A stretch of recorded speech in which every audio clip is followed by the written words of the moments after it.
Hey y'all, Irix guy here, and I want to talk about the Honeywell T5 thermostat. So if you've installed the Honeywell T5 thermostat and when you're trying to cool, hot air is coming out, well, probably what it is when you set it up, you probably didn't select heat pump. And that's probably why it's blowing hot air when it should be cool air. So if you've encountered that, you know what I did, and it was a simple solution. I went into the menu system on the Honeywell Home, and then I toggled to the reset and performed a factory reset.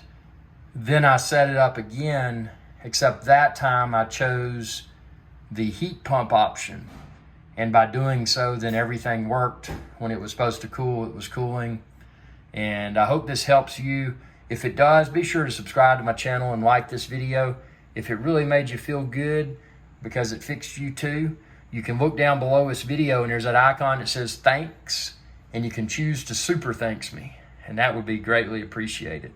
But I hope this helps, because I know it was a nuisance that I had to deal with, and I wanted to share the fix with others too. Y'all have a good day. Hey y'all, Captain Irix guy here. I hope y'all enjoyed this video.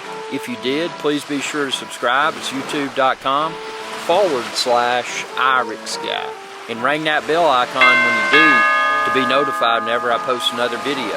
Thanks for your viewership, and y'all have a good day.